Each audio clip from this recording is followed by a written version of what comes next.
Welcome to another edition of the intersection of science and Christianity. Does the Bible make accurate scientific predictions that were unknown at the time of their writing but have since been discovered, as Christians claim?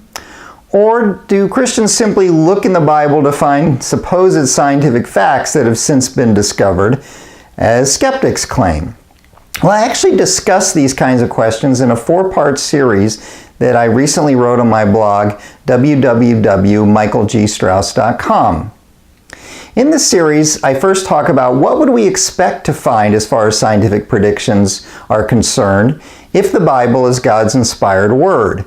Well, it should follow the characteristics of the God who reveals himself in the Bible. Things like it should be accurate, it should be culturally relevant, and ultimately, it should advance God's purpose of drawing people to himself so that they can have a relationship with him. I then propose the idea that there are certain things in the Bible that have almost a dual fulfillment role. We know this is true with Messianic prophecies. For instance, Isaiah 7:14 claims that a virgin will give birth. And in the time of Isaiah, he was not thinking that an actual virgin would give birth. He thought a young woman who was unmarried would eventually get married and give birth, most likely. But yet Matthew realized that when Christ came along, there was a double fulfillment to that prophecy. An actual woman who was a virgin gave birth to Christ.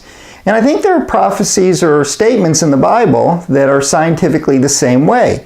They probably had a general meaning to the writer, but in God's inspiration they had a broader meaning. I think one of those is over and over again, multiple times, the Bible claims that the heavens are stretched out like a tent. And probably to the ancient people that meant that the same way a tent covers us, the heavens tend to cover the earth from horizon to horizon.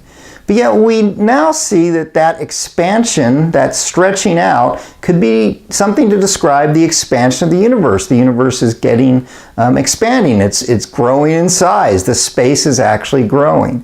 And I believe that that statement about the heavens stretching out had a meaning to the original writers, but even a broader meaning in today's scientific community. Another thing that happens is there are some verses that truly make predictions that we did not know, or the writers did not know when they wrote it, that we now know are true. One of those is Genesis 1:1. In the beginning, God created the heavens and the earth. At the time of the writing, there was no scientific evidence that the universe had a beginning. Now, all the observation and theoretical evidence points to the beginning in a big bang. That was truly a statement that was revealed to the writer, unknown to the people of the time, and has scientifically been verified. And then finally, there are a lot of statements in the Bible that were probably known by some people in ancient times, but were certainly not universally accepted, but have now been shown to be true. They're accurate scientific statements. Things like the earth is a sphere, and that blood is required for life. And those are also explored in the last entry.